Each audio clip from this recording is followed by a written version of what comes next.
મહત્વપૂર્ણ ખબરથી વલસાડ જિલ્લાના વાતાવરણમાં મોડી રાત્રે અચાનક પલટો આવ્યો અને વલસાડ શહેર અને આસપાસના પંથકમાં રાત્રે ઝરમર વરસાદ થયો। અસહ્ય ઉકળાટ અને ગરમી વચ્ચે વરસાદી છાંટા પડતા વાતાવરણમાં ઠંડક ફેલાઈ ગઈ। એક તરફ કાળઝાળ ગરમી પડી રહી છે તો બીજી તરફ વરસાદ શરૂ થતા અને વાતાવરણ બદલાતા લોકોએ ગરમીથી રાહત અનુભવી। બદલાયેલા વાતાવરણ અને વરસાદથી કેરીના પાકને નુકસાનની ભીતિ છે। ખેડૂતો ચિંતિત પણ દેખાઈ રહ્યા છે। તો વલસાડમાં મોડી રાત્રે વરસાદી ઝાપટું પડ્યું, ગરમીથી લોકોને રાહત મળી કારણ કે અચાનક વાતાવરણ રાત્રે બદલાયું અને અનેક વિસ્તારોમાં ઝરમર વરસાદ પણ શરૂ થયો હતો, જેથી લોકોને કાળઝાળ ગરમીથી રાહત થઈ હતી। જોકે વલસાડમાં કેરીનો પાક થતો હોય છે, હાફૂસ કેરી સૌથી વધારે વલસાડમાં વખણાતી હોય છે, ત્યારે આ કમોસમી વરસાદ જે છે એ કેરીના પાકને ક્યાંક નુકસાન ન કરે તેને લઈને ખેડૂતો ચિંતિત છે। રાજ્યના ઘણા ભાગોમાં વાતાવરણ પલટાયું છે। અરવલ્લી જિલ્લામાં પણ વાતાવરણમાં પલટો આવ્યો। શામળાજી સહિતના જે વિસ્તારો છે ત્યાં વાતાવરણમાં અચાનક પલટો આવ્યો। ભિલોડા તાલુકામાં પણ જોવા મળ્યો વાતાવરણમાં પલટો। વહેલી સવારથી આકાશમાં કાળા ડિબાંગ વાદળો છવાયા। ગરમી અને ઉકળાટ વચ્ચે હવામાન બદલાઈ ગયું। વાતાવરણમાં બદલાવથી લોકોને ગરમીથી રાહત મળી છે। શામળાજી, ભિલોડા સહિત અરવલ્લીના અનેક વિસ્તારોમાં વાતાવરણ બદલાયું।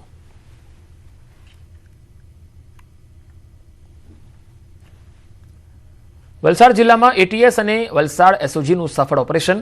ગુજરાત એટીએસ અને વલસાડ એસઓજીએ સંયુક્ત ઓપરેશન હાથ ધરી વાપીના કુંતા ગામેથી મેફેડ્રોન ડ્રગ્સને લઈને મોટી કાર્યવાહી કરી। કુંતા ગામે ગોડાઉનમાંથી કરોડો રૂપિયાનું ડ્રગ્સ પકડાયું છે। 2 આરોપીની પણ ધરપકડ થઈ છે। એક આરોપી વોન્ટેડ છે। 72 લાખથી વધુની કિંમતનું 2.37 કિલો મેફેડ્રોન ડ્રગ્સ જપ્ત થયું છે। અંદાજિત 500 ગ્રામથી વધુ મેફેડ્રોન ડ્રગ્સ કબજે કરાયું છે। ફરી એકવાર વાપીમાં ચાલતા નશાના કાળા કારોબારનો પર્દાફાશ થયો છે। વધુ માહિતી મેળવીએ સંવાદદાતા વલસાડથી ભરત વાઢેર જોડાયા છે। ભરત, કઈ રીતે આ ઓપરેશનને પાર પાડવામાં આવ્યું? જી બિલકુલ, જે રીતે વલસાડ એસઓજી પોલીસ અને ગુજરાત એટીએસ ને મળેલી બાતમીને આધારે બંને ટીમોએ છે વાપીના છેવાડે આવેલા કુંતામાં એક ભંગારના ગોડાઉનમાં રેડ કરી હતી। આ ગોડાઉનની ઓફિસમાંથી પ્રવાહી સ્વરૂપમાં છે મેફેડ્રોન ડ્રગ્સનો મોટો જથ્થો મળી આવ્યો હતો। તપાસ કરતા છે ત્યાંથી સ્થળ પરથી 2 આરોપીઓની પણ ધરપકડ કરી છે અને જે ડ્રગ ઝડપાયું છે તે 2.37 કિલો જેટલું ડ્રગ્સ હોવાનું, જેની આંતરરાષ્ટ્રીય કિંમત 72 લાખથી વધુ હોવાનું બહાર આવી રહ્યું છે। અત્યારે પોલીસે અબ્દુલ ખાન અને મેહુલ મકવાણા નામના 2 આરોપીઓની ધરપકડ કરી છે, જ્યારે રાજેશ મૌર્ય નામના સરીગામના એક વ્યક્તિને છે વોન્ટેડ જાહેર કર્યો છે। આમ પોલીસે એસઓજી અને એટીએસની આ સંયુક્ત છે ઓપરેશનને કારણે વાપીની અંદર ચાલતા છે ડ્રગ્સના મોટા રેકેટનો પર્દાફાશ થયો છે અને હજુ પણ આ કૌભાંડની અંદર મોટા છે એનો રેલો દૂર સુધી જાય તેવું લાગી રહ્યું છે। જી, આભાર ભરત માહિતી આપવા માટે। અને હવે વાત જમ્મુ કાશ્મીરમાં ગુજરાતીઓનું થયેલું રેસ્ક્યુની।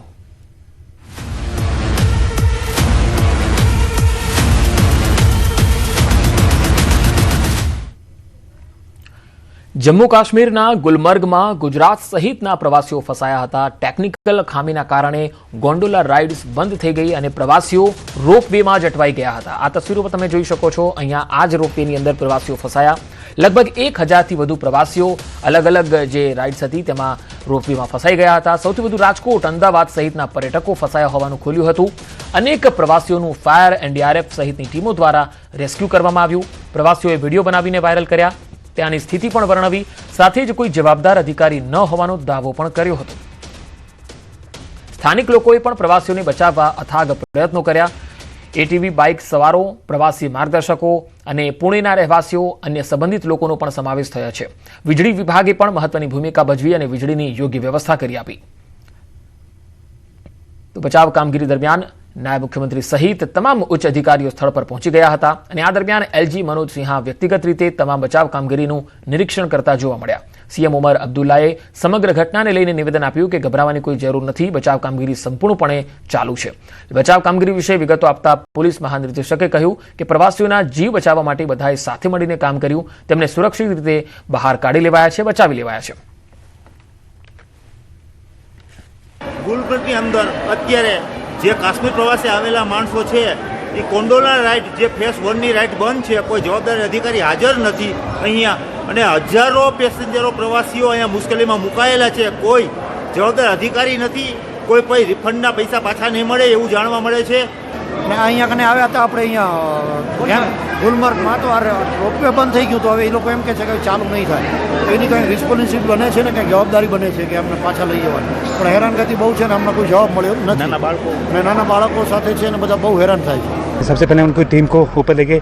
जब हम ऊपर पहुंचे तो हमने वहाँ पे देखे कि बहुत सारे लोग हैंडीकैप्ड लोग थे हमारे पास वहाँ पे, जो सीनियर सिटीजन्स थे या कोई हार्ट पेशेंट्स थे, तो हम लोगों ने उनको रेस्क्यू करना चाहिए. पहले हमें ये लगा कि शायद 30-40 गाड़ी ठीक हो जाएगी, शायद उतना बड़ा नहीं होगा, बट जैसे हमें लगा कि हाँ इनकी तादाद ज़्यादा है, टूरिस्ट की भी तादाद ज़्यादा है, और जैसे हमारे जितने भी डिपार्टमेंट्स की जितने भी अथॉरिटीज़ आ रही हैं उनके लिए भी हमें ATVs लगेंगी, तो हमें बहुत वो सब कुछ अच्छे से हमने हैंडल किया. सबसे पहले तो मैं ये बताना चाहूँगा कि इंडियन आर्मी अकेले नहीं है इस रेस्क्यू में, इसमें बाकी एजेंसीज भी शामिल हैं. खास करके केबल कार कॉरपोरेशन का रिस्पांस काफ़ी अच्छा था. जम्मू एंड कश्मीर पुलिस की टीम्स है, SDRF NDRF की टीम्स है, और इसके अलावा इंडियन आर्मी ने जो भी सपोर्ट दे सकते हैं, गाइड कर सकते हैं, एक्टिविटी कोऑर्डिनेट कर सकते हैं, उसको किया. गुलमर्ग में रेस्क्यू ऑपरेशन मुकम्मल हो गया है और अभी ऊपर जितने भी टूरिस्ट थे और उन्हें अब ATV के ज़रिए से नीचे लाया जा रहा है, और गंडोला जितने भी कैबिन्स है और उनमें से सभी टूरिस्ट्स को बहिफाजत यानी नीचे लाया गया है.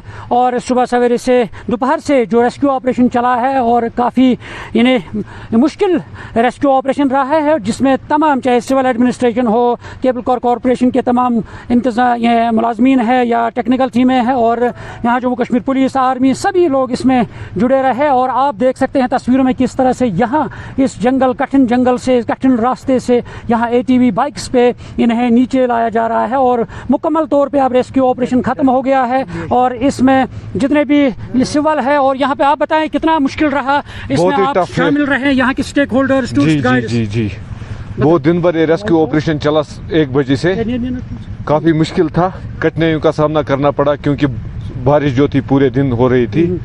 चलो अल्हम्दुलिल्लाह कोई कैजुअल्टी वगैरह नहीं हुए, नहीं कोई इंजर्ड हुआ है. हम शुक्रगुजार हैं हर एक बंदे के जिसने भी इसमें हेल्प किया है, चाहे कोई लोकल हो, नॉन लोकल हो, स्टेक होल्डर हो, कोई भी हो, हर एक बंदे ने हेल्प किया है. વડોદરામાં સફાઈ અભિયાનમાં ફોટો સેશનનો આક્ષેપ. સોસાયટીના ખાલી ડસ્ટબિનમાં કચરો નાખી ફોટો સેશન કરતા કર્મચારીઓનો વિડીયો વાયરલ. વોર્ડ નંબર 12માં ઝવેરચંદ પાર્ક સોસાયટીમાં કોર્પોરેશનના સફાઈ કર્મચારીઓએ ઢોંગ કર્યો. જાગૃત મહિલાઓએ કેમેરામાં ઝડપી લીધા. છોટાઉદેપુરમાં નેતાઓ બન્યા ચાકતા. તાલુકા પંચાયત બનાવવાની ખુશીમાં ભૂલ્યા ભાન. ખુલ્લેઆમ બંદૂક લઈને નીકળ્યા રમેશ રાઠવા. સંસદના બંદૂકવાળા વિડીયો બાદ તાલુકા પંચાયતના નવનિયુક્ત પ્રમુખનો વિડીયો પણ વાયરલ. છોટાઉદેપુરમાં સાંસદના બંદૂક સાથેના વિડીયો મામલે તપાસ. છોટાઉદેપુરના SP ઇમ્તિયાઝ શેખનું નિવેદન. હથિયારથી ફાયરિંગ થયું કે નહીં, લાયસન્સ છે કે નહીં સહિતની દિશામાં તપાસ ચાલુ. અમદાવાદ મનપાના ફૂડ વિભાગે છાસવાલા એકમને ફટકાર્યો દંડ. ગ્રાહકની ફરિયાદ બાદ મનપાએ તાત્કાલિક કાર્યવાહી કરી. 25,000નો ફટકાર્યો દંડ. પોલિટેકનિક 4 રસ્તા પાસે આવેલી છાસવાલાના મિલ્ક શોપમાંથી નીકળ્યો હતો બંદો. દસક્રોઈમાં છાસવાલાની ફેક્ટરીમાં થશે તપાસ.